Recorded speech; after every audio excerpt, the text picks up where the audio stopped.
Shabbat Shalom. Welcome to this week's Living Torah. And before we get into Scripture, I do have somebody sent me an email, and I asked him if I could just respond to it here on the video. There's somebody that listens every week. Thank you so much. And it says, to the point, I have a question. If we are to go to the camps when the altar is defiled, where does one go if there are no like-minded believers where one lives? Okay. This is a whole, and this is not the only question I got like this past week. I had some different conversations with various people about this, and it's something that's on people's mind because, there's a lot going on in the world right now. Bibi Netanyahu just pulled the ultimate, saying that he wanted elections and, I'm going to close down the government. And you can't, if you've never been to Israel, you don't understand the government system over there. It's really difficult. If you've been to Israel and you've been to the Knesset and you've had it explained to you, you still don't understand the government system. I doubt if Bibi Netanyahu could explain the government system to anyone. It's strange. It is absolutely strange in a lot of ways. But Bibi pulled it off this week in that he wanted to be a little bit stronger going into whatever's going on with Iran right now. And so he said he was going to call for early elections, and then he strengthened his government, kind of kicking Kadima out of there a little bit. And then he said, no, we're not going to have early elections. And so he really came out well. That in itself is really a sign of some things that are going on, and I think that I don't know. It appears that there's some rather interesting things on the horizon right now that could cause some major changes. Let me just say it like that. Not wanting to put any fear. We're going to get into that here in the scriptures this week and next week. By the way, this is just this question just came out at a great time regarding where we're at in Matthew chapter 6. So with that, it's something that a lot of people are thinking about. If you're afraid, if you're walking in fear, well, you need to get that dealt with. But how do I answer this one?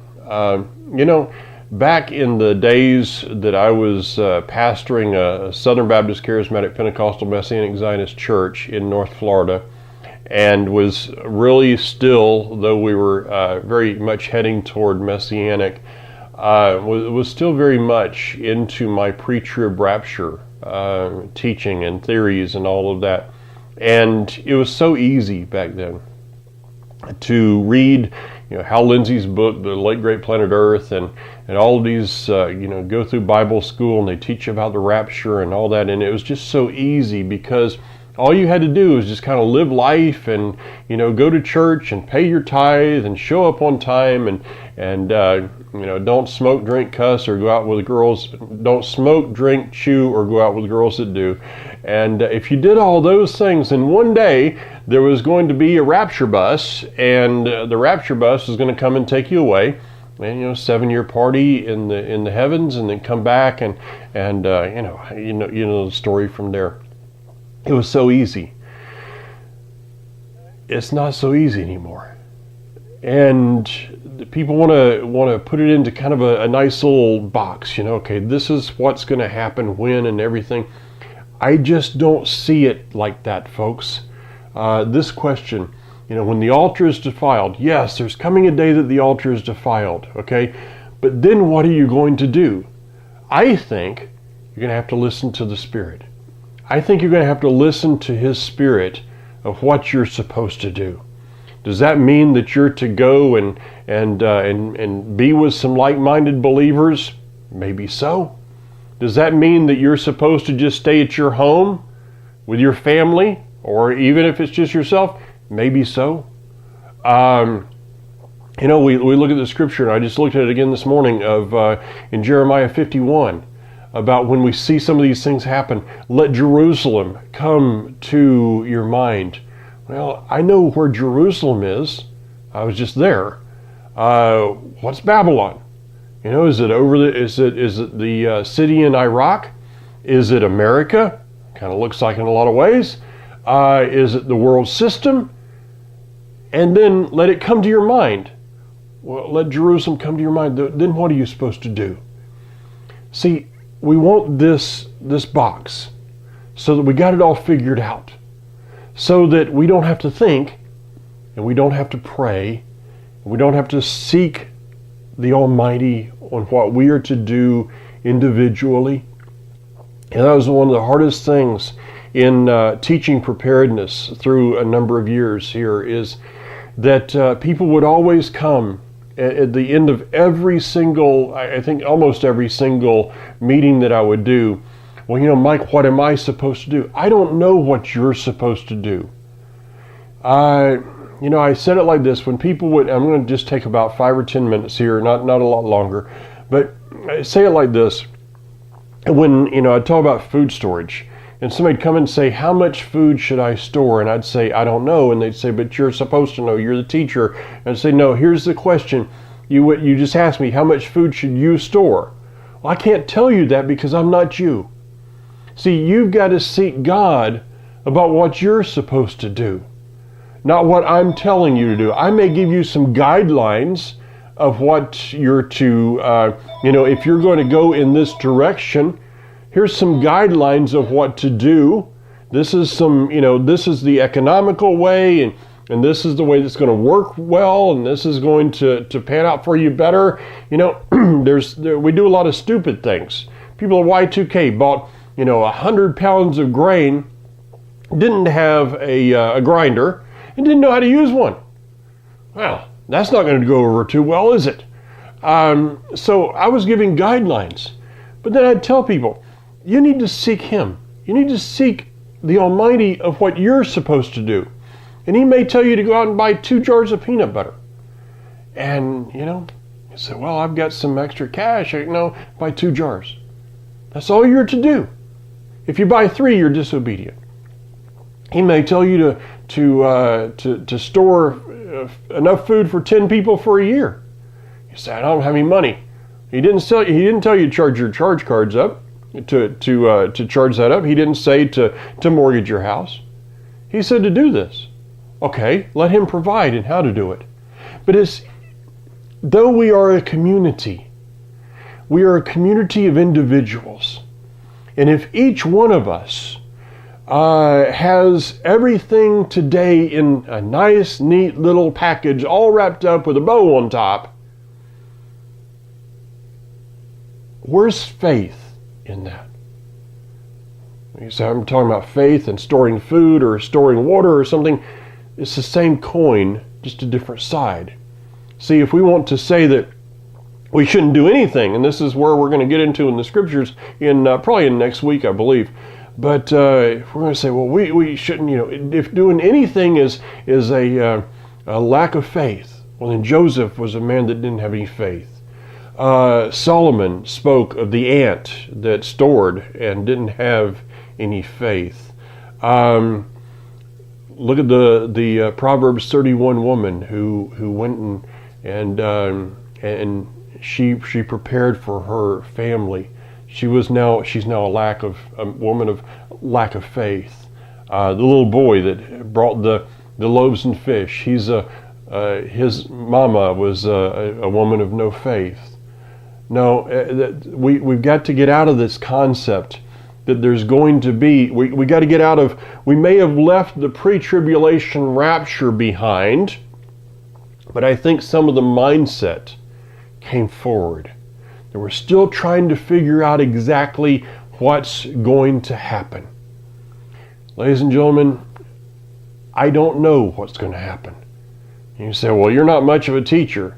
No, well, that's probably about the best statement you can come up with anyway. But besides that aspect of it, I see that in this book and in history, we have, got my camera a little high today, we have 6,000 years of history that God has called people to live by faith.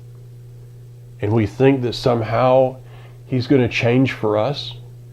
That all of a sudden He's going to, I know that the Scripture says, I will do nothing unless I tell my prophets. Well, is it that He's telling His prophets the details? Or is He giving them clues? Go back to Noah, a man that had no faith, because he should have just prayed against the rain and, that would have been it, right? I'm being very facetious there. Noah was given what details he needed. And he was given clues about what other things, because he wasn't told what rain was exactly. He wasn't told exactly how things were going to happen. He was told what his part in it was going to be and what he needed to do. And so, back to the question, where does one go if there are no like-minded believers? Well, you're probably just going to have to trust Him to tell you. Maybe in that day you're going to find that 3 houses down there's a group of like-minded believers. You've heard me say, you'll perform like you train. And if you're seeking Him today, you're seeking His will, His word, you're seeking His Spirit, you're seeking His voice in your life today. He's training you today to hear in the small things. I have a feeling that in that day, when it's a little bit bigger, you're going to perform like you train. So, if you're listening today, and you're learning today how to listen, we don't need to be as concerned about the details for the future. We just need to be focusing on Him. Okay? Well, with that, let's go to the Scriptures. And we're going to go to Matthew chapter 6. It's going to take us, probably a couple weeks. We'll be through Matthew chapter 6. And, who knows, by Sukkot, we may be even up to, Matthew 10 or 12. You never know. Okay, verse 19. Oh, by the way, let's go back to last week just briefly. I didn't really hit this when you fast. Scripture and Yeshua right here just kind of takes it for granted that you're going to fast. That there's going to be prayer and there's going to be times of fasting in your life. There's going to be some things that you need to mix prayer and fasting with. And this is not just for Yom Kippur. You're going through a difficult time. Maybe it's a time to put some fasting in there. But do it in such a way that it is unto the Father, not for everybody else. Give an example. I was pastoring this church years ago, and a number of us did a 40-day fast. It was just with bread. We ate Ezekiel bread. I love Ezekiel. I used to love Ezekiel bread. It's still today. It's like because that's what I lived on for 40 days, and we didn't make it a big deal. But the Almighty was moving in our congregation, and we were like the black sheep of the family of all the Baptist churches in our area. And so we did this fast, and nobody really cared, and nobody, as far as the community and the county, nobody, it's just them and they're doing something. Then there was another church that was kind of they were the big dog on the block, and the pastor decided to do a fast, and it became county-wide news. Why are you doing what you're doing? Back to the heart of the issue. Why are you doing what you do? Is it to seek Him, or is it to seek other people? And that's where the context of this goes right on into verse 19. Do not store up for yourselves wealth here on earth, where moths and rust destroy and burglars break in and steal. Instead, store up for yourselves wealth in heaven, where neither moth nor rust destroys and burglars do not break in and steal. You never had they don't have any security systems in the heavens. Now, these verses right here have been used, were used in, I think it was about the 5th, I can't remember exactly when it was. I think it was the Gnostics, and you have to get some of these guys that remember all that. Eddie remembers all that stuff. I can't remember it all. But they came up with this basic theology, this basic doctrine, that everything of the earth was bad and everything of the heaven was good. And if we just made it through on this earth long enough, we lived long enough, that we were going to escape the bad of this earth, and we were all going to go to heaven. I'll fly away, O glory. And then we find out after our pre-tribulation rapture bus has wrecked, that not only is there not going to be a rapture, but we're going to end up spending the millennium and beyond upon earth. Wait a minute. Maybe some people got this thing wrong. Maybe the earth is not bad inherently. Maybe it's what man has done to this earth. What man has done through sin. And I'm not talking about global warming and your SUV here. It's what man has done through sin. And that's why things are breaking down today, because the earth is groaning. The earth is groaning for the Torah to be restored, because that's what's been gone for the vast majority of 6,000 years upon this earth, is the tree of life. It was the tree of life, which was the Torah, which man said no to, and went his own way with good and evil. And since that time, the earth has been groaning and literally has been breaking down, and is today right in front of us, breaking down more and more, society-wise and in a natural sense also. So he says in the midst of this, so that's to kind of give you an idea of where this scripture has gone. Okay, that's I totally reject that kind of teaching that of what I just said. What he's talking about here is how you live your life upon this earth. Store up treasures back to his kingdom. Store up treasures that are worthy of his kingdom, that are worthy of his rule, that are in line with his desires. You can go right back to the prayer. Your will be done on earth as it is in heaven. Store up in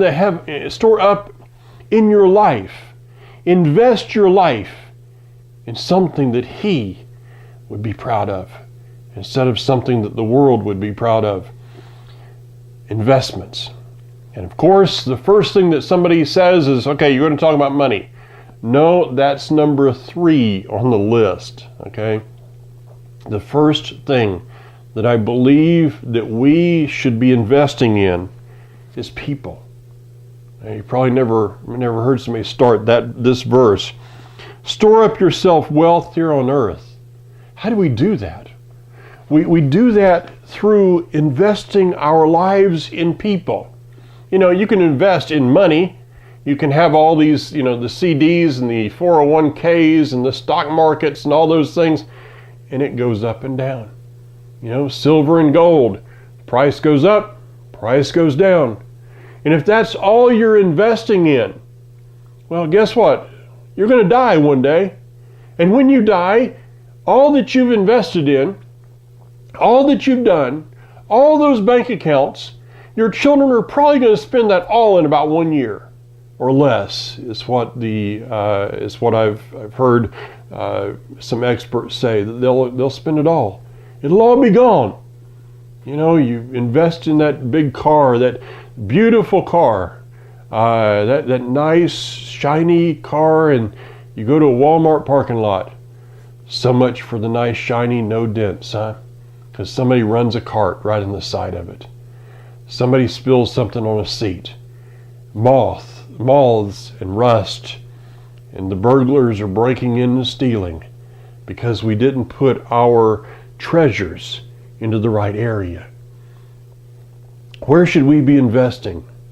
First of all, I believe we should invest in people. You should invest in your family. There's nothing more, I don't think, in this world than investing in your family. Spending time with your family. Getting involved in just in their life and letting them be involved in your life. Though that's something that will go on forever. I can tell you stories. You can tell me stories of people in your life that invested in you. Oh, I could come up with so many of them right now. Relatives, friends, people at churches I used to go to, my Boy Scout leader, various ones that invested their time in me. And many of those people now are dead, but the investment continues to live on and will continue as long as I continue to invest the right way into my family, into my children, and into people like some of you. It's responding to an email is investing in people. Returning a phone call is investing in people.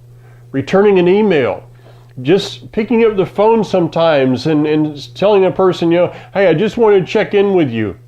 And it's investing in people. That type of investment, wow, that is just nothing like it, okay? Because when you invest in people, the rust does not destroy that. The burglars don't break in and steal. The moths don't get it. I know that relationships go sour, but I'm going to take my chances with that one, because I've seen in some relationships that when you invest and you invest the right way, that yes, things happen, but sometimes it turns back around the other way, and the investment becomes even more. Number 2, your own driving force. Investing our time, our energy. What is it that drives us? Is it, I guess probably the best way to teach this is through an illustration. And it comes from some people that many of you are familiar with. I mention them probably all the time. Moshe and Dov Kempinski at To HaShem. I love to hear Moshe talk his story about how, 25 years ago, Moshe and Dov had moved back to Israel from Canada. And they opened a store in the old city called To HaShem.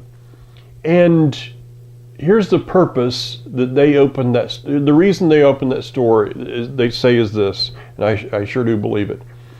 The store was about sanctifying the name of God. It wasn't about pronouncing it right, okay? It was about sanctifying it, calling His name holy.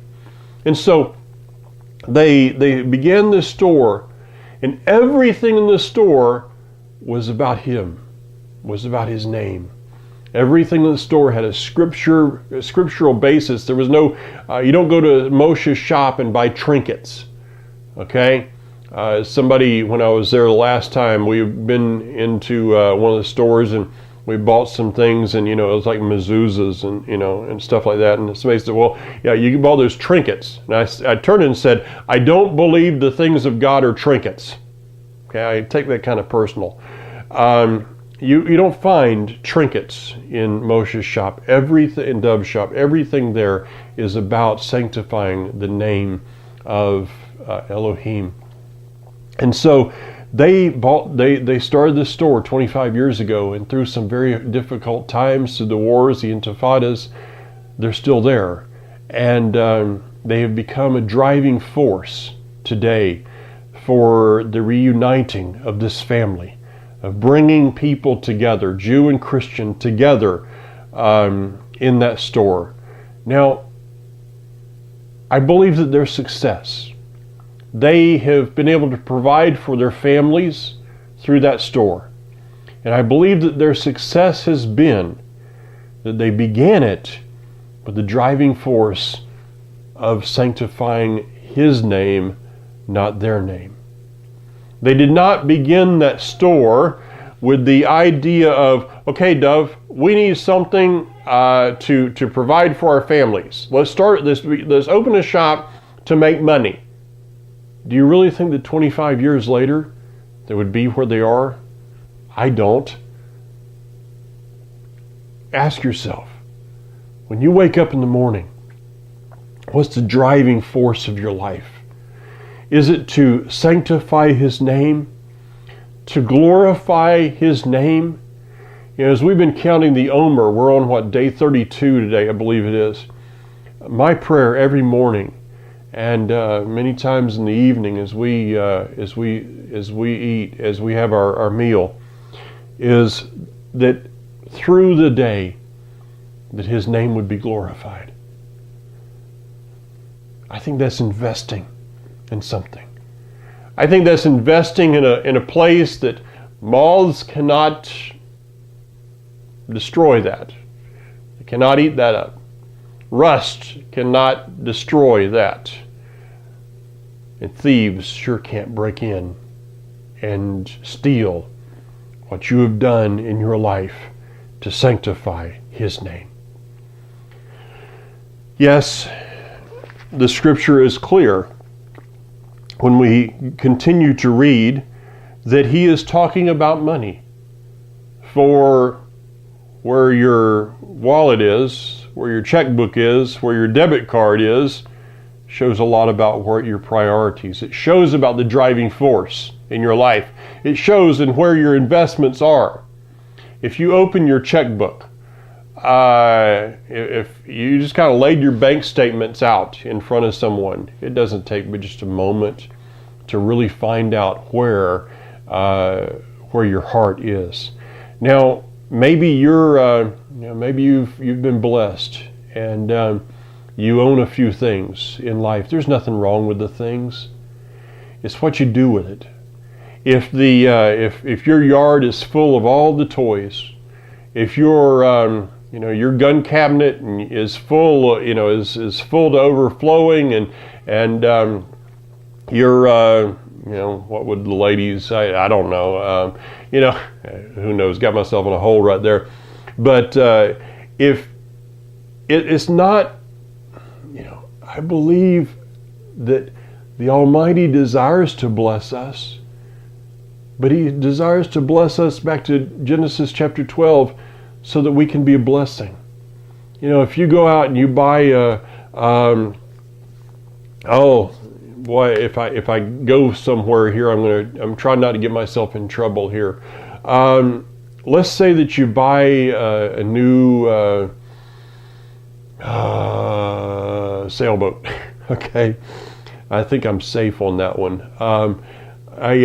If you buy a new sailboat and you buy it just so that you can go and sail around the world, and you can get your name in the Guinness Book of World Records, and you can have your name as one of the people that has sailed around the world, and it's going to be a trip just for you, and you're going to document this, and you're going to YouTube it, and you're going to post it on all these things, you're going to Facebook and Twitter it and all these things, and it's all about you.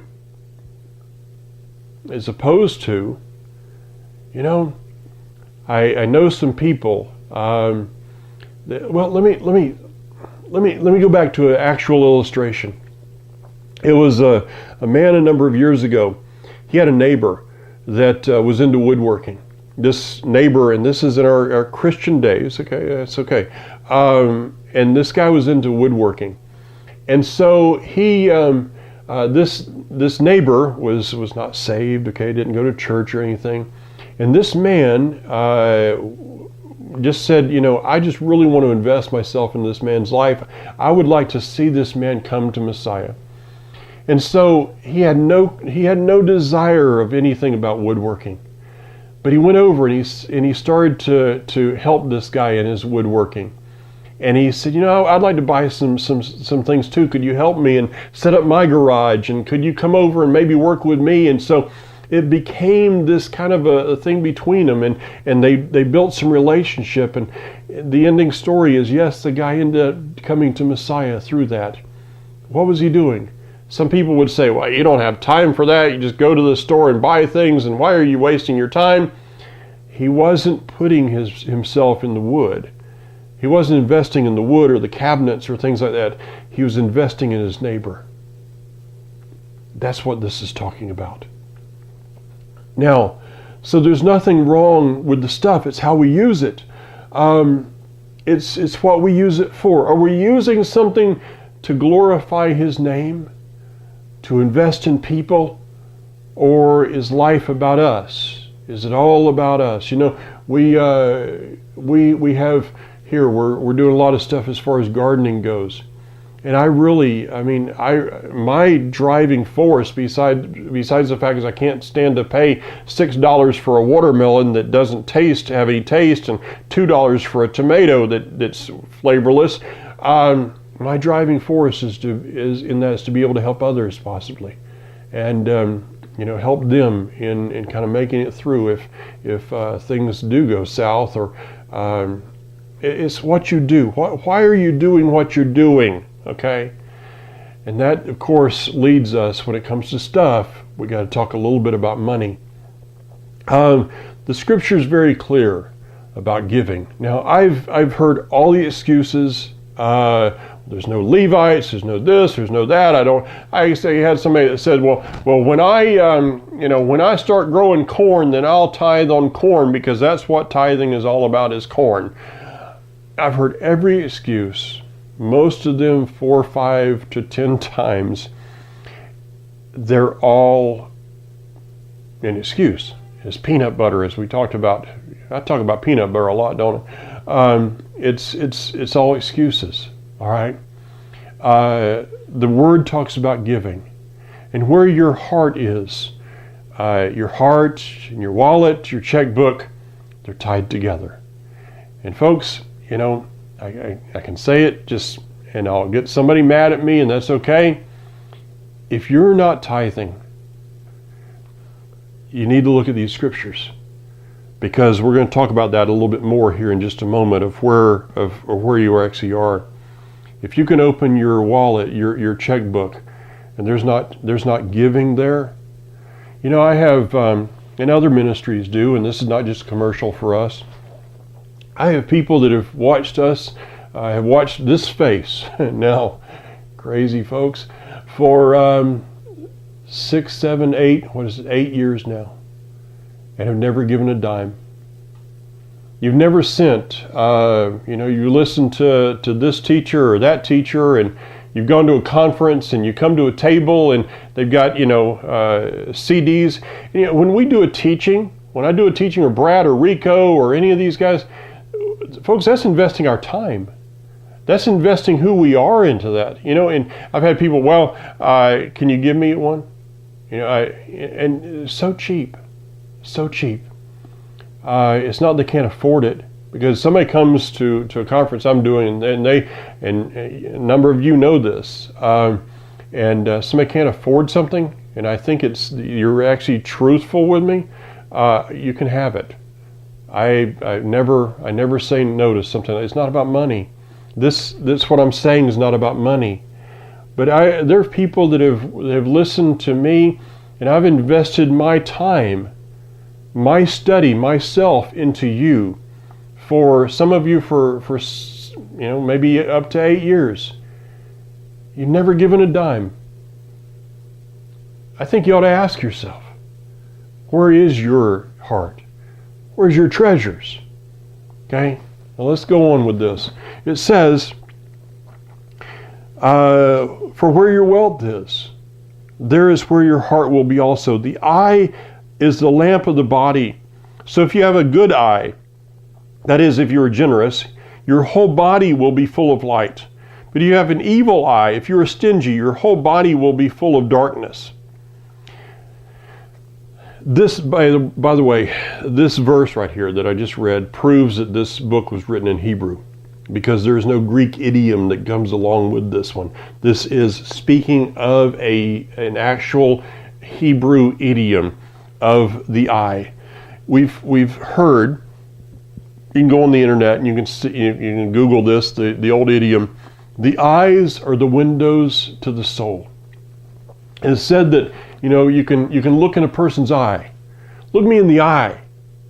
If I look at you in the eye and I can see what's going on, I can tell if you're lying.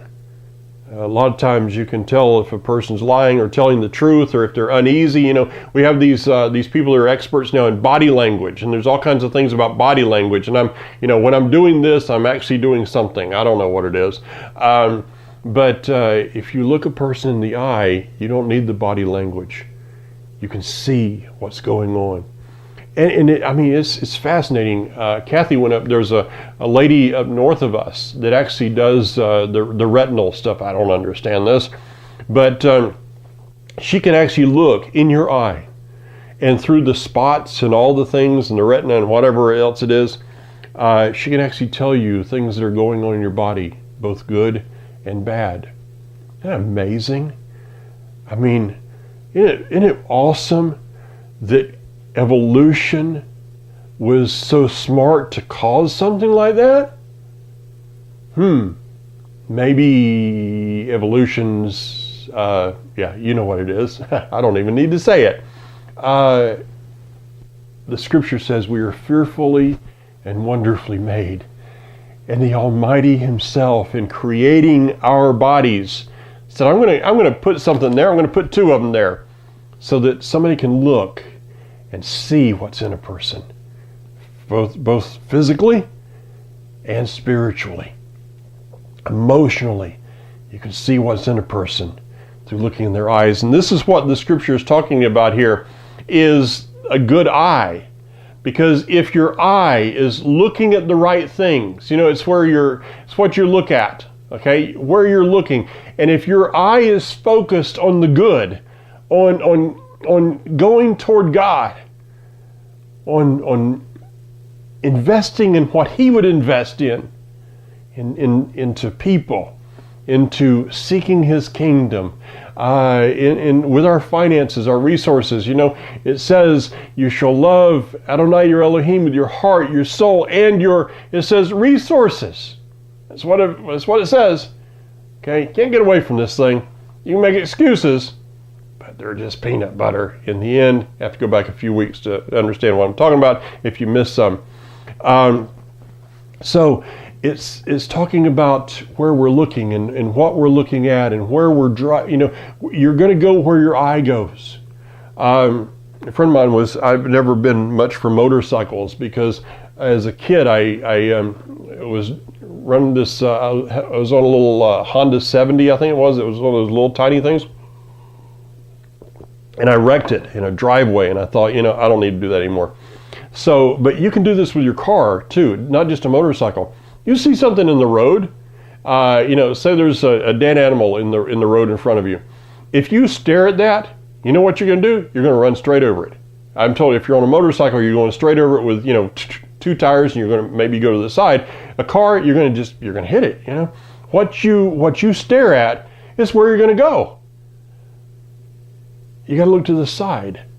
To miss something, you got to look to the side. And so where you're staring at, spiritually, emotionally, physically, where you're staring with your eye is where you're going to go with the rest of you.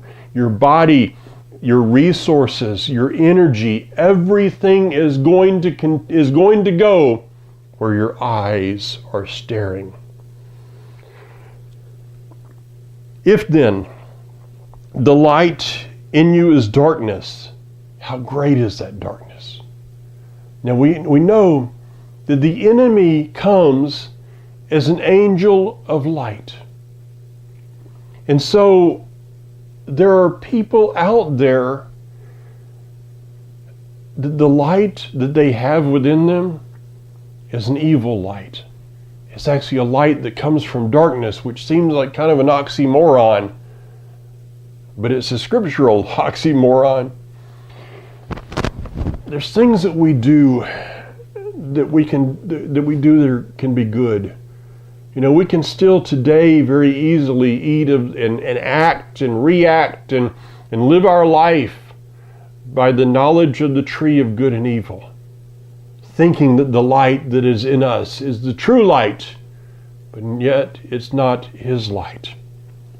We need to be living our life, allowing the light of the Torah. Psalm 119, your Torah is light, a light into my path, right?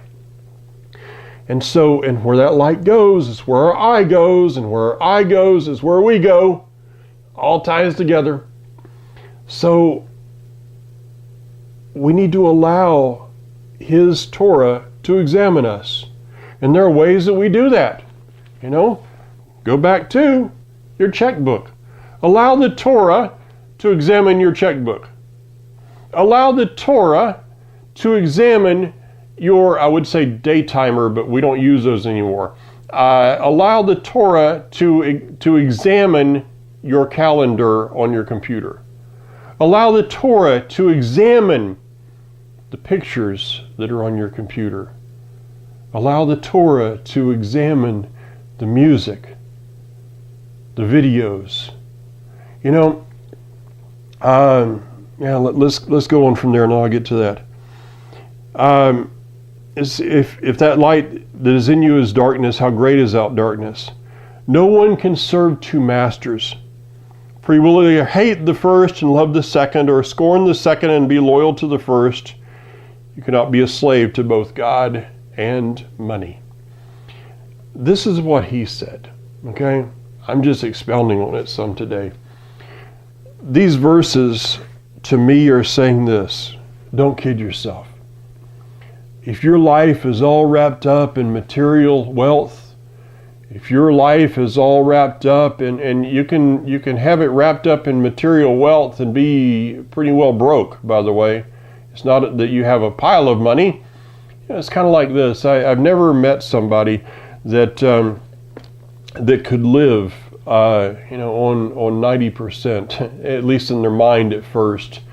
Oh no, I make $10 a week and you want me to give $1? No, I don't want you to give $1. God does. If you will begin this in your children with their allowance. I hate to say it. Some of you have heard me say this, and my daughter cringes when I say this. You gotta remember where I was when we first came to Messiah. We were into all the pagan stuff, and we were serving it, and we were trying to do it with the right heart, but it was still pagan stuff. And I taught Crystal, I taught her tithing with Halloween candy. It still sounds crazy to me. I would make her, she'd come home, and I'd make her give me 10% of her Halloween candy. I know, I'm a terrible father. She's scarred for life still. Excuse me. But we've taught our children to tithe. Now, whether they do or not, that's up to them. I taught them to tithe. I can tell you, if you will teach your child from a very young age that when you get $10, you're to give $1. If you do that, when they're making 1,000, the 100 will be easy. When they're making 10,000, the 1,000 will be easy. Why? Because they're taught, they've been given the correct teaching to do the right thing. But if that's something that you weren't taught, or you just have closed your mind to it, then that $20 that you're giving on a monthly basis out of your whole income is, I just can't believe I'm giving that much money. And there's all kinds of things that we deal with to make excuses. But where your investments are, that's where your heart is also. And don't kid yourself. That's what the scripture is, I believe the scripture is saying here. Don't kid yourself. You can't serve both. Your heart is either toward one or the other. And yes, maybe there's a time, there's a little bit of time here that you can kind of ride the fence, You ever watched America's Funniest Home Videos? What happens to people that walk the fence? Yeah, I know. They get their video on America's Funniest Home Videos. And people laugh at them because they're stupid. Why? Because they fell off the fence. Now, sometimes you'll fall to the left. Sometimes, they even have this thing on, which way is the person going to fall. And sometimes the person falls left. Sometimes the person falls to the right. Sometimes, and these are the funny ones, they fall right down the center of it. Ouch. Can't believe my wife will say, there's some things you just shouldn't say. It's one of those mornings. I just feel great today. So, you never know what's going to come out. If you're walking that fence today and you're doing okay walking that fence line, things are kind of easy. The gold and silver is going up and it's going down a little and it's going up a little, and the stock market's going up and then down and up and down, and your 401k, well, today you lost something and tomorrow you gained something, and it's okay. And I know that the price of a loaf of bread is doubled in the last year or something, but it's okay, and I'm still doing all right. But what about the day that it's a day's wages for that loaf of bread? Which way are you going to fall? You're going to fall off into what's the truth that you've actually been serving yourself through the years? You've been serving, as the scripture says, mammon, basically the world system, and yourself. Or are you going to fall to the right, over to the scriptures of David that says, I've never seen the righteous forsaken or his seed begging for bread? Which way are you going to fall? Are you willing to take that chance today that you'll fall the right way? More important, maybe, are you willing to take that chance that your children are going to fall the right way? It's a good thing for the kids to see mom and dad giving. It instills in them. It's a good thing for the kids to see mom and dad investing in people. And you know something? You got to go out of your way to do it. You got to inconvenience yourself to do it. You got to set yourself up to be hurt to invest in people. But you're always looking for that person that changes, that draws closer to the image of the Messiah, because you invested in their lives. Someone asked me years ago, and I'll close with this, and next week we're going to get into don't worry about your life, and those are scripture. You might want to spend some time with those, because we're going to, I don't know if we'll get through this in 2 weeks or not. It may be an extra week before we get through all those scriptures to the rest of, because these are so important for us today, I believe, because there's so much misteaching on this. At least in my humble opinion, there's a lot of misteaching. What was I talking about? I have no earthly clue. Now I'd have to go back. Oh yeah, I know what it is. About to have to go back and rewind it just to watch me again, which I cannot do.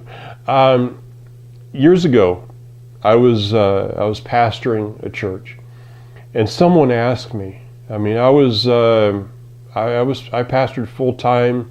I did not believe that you could do something part time. I've never been a part time kind of person. I've got to throw myself into something absolutely, totally, and completely. And somebody asked me. They said, "What motivates you? What drives you?"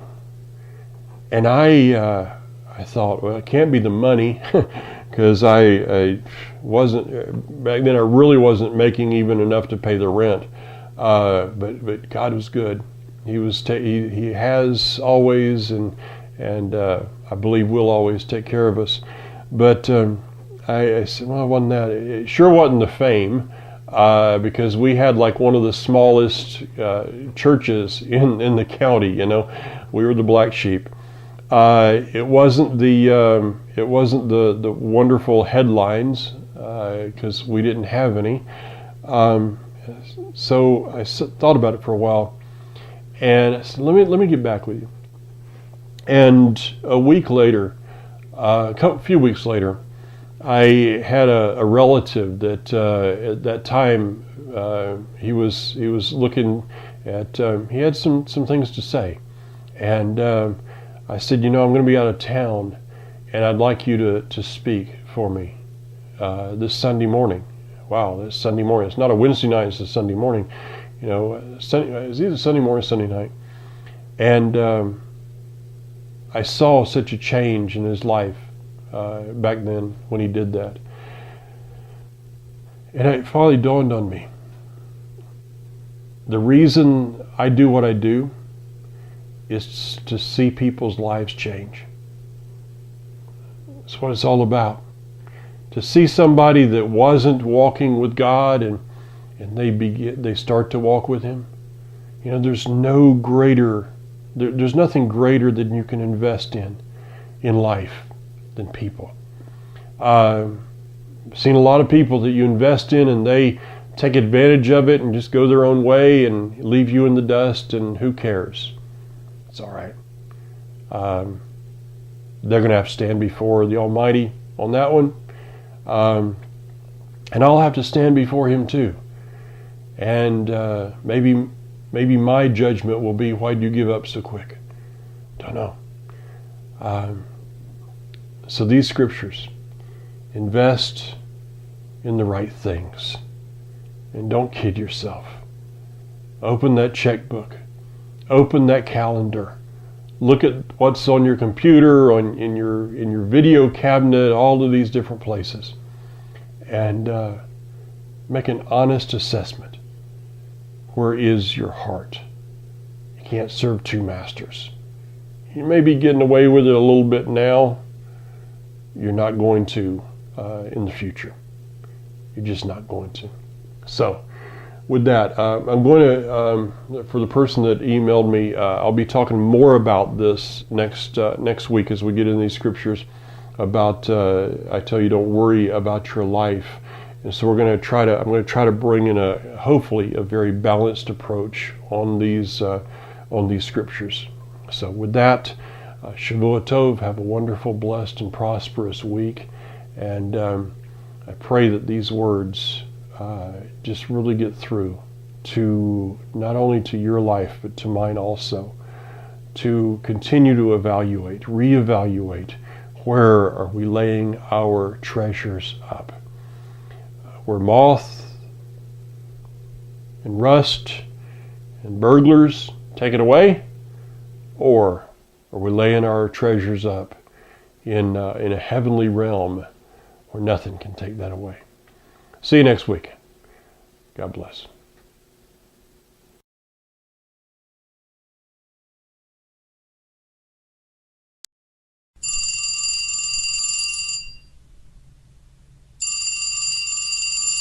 Hello, this is Mark. Oh, hello, Marky. It's Grandma calling. How are you today? Hi, Grandma. I'm doing just fine. How are you? Oh, I'm just fine, too. There's a story in that, but I'm going to save that for another day. Because today, I'm on a mission. Oh, you're on a mission? What kind of mission? Do you need any help? Well, Marky, that's why I'm calling you. To ask you to help me.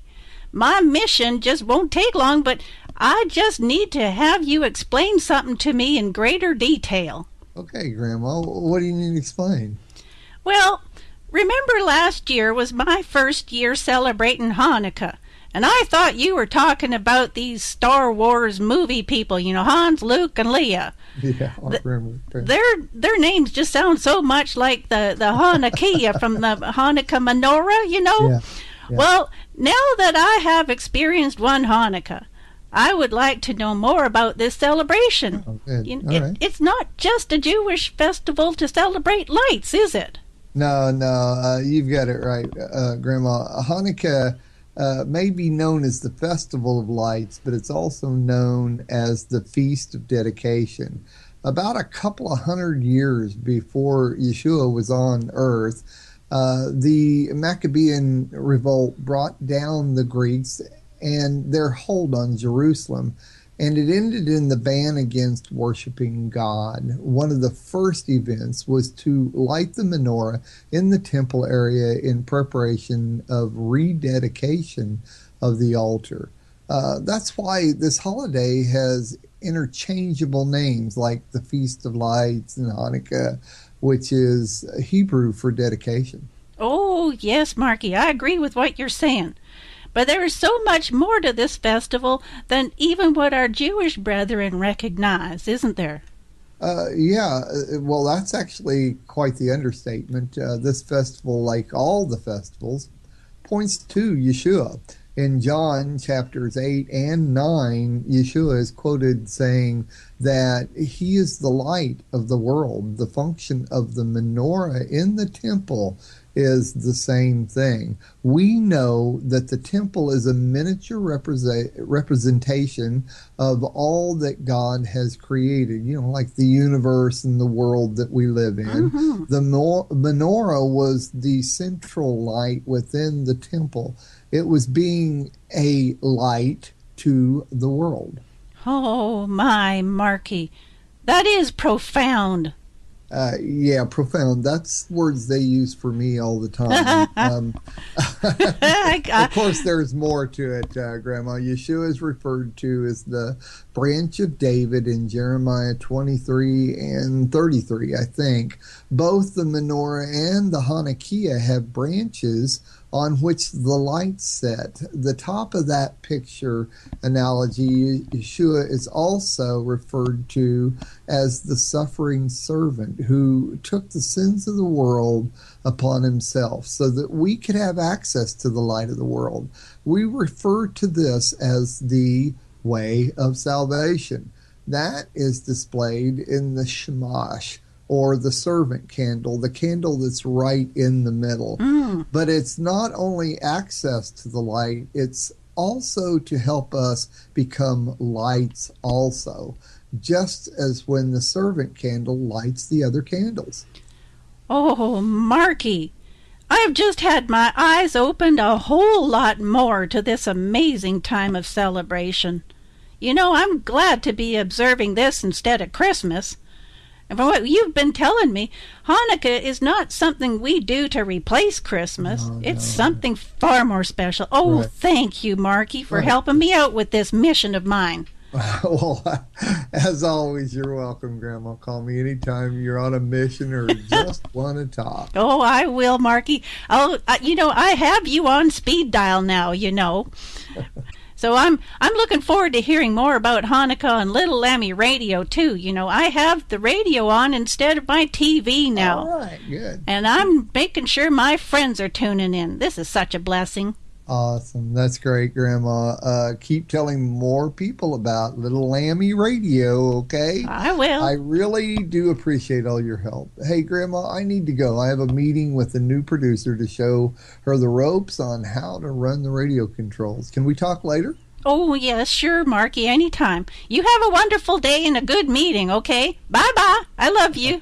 Love you too, Grandma. Bye-bye.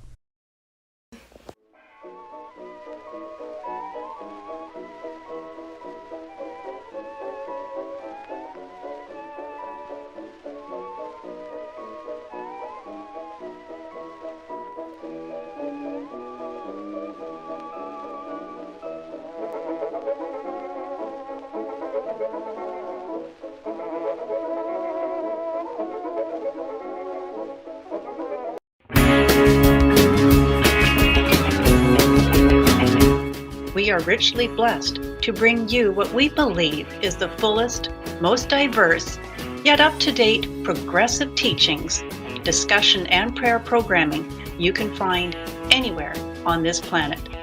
Be sure to take the tour of the MessianicLambRadio.com website.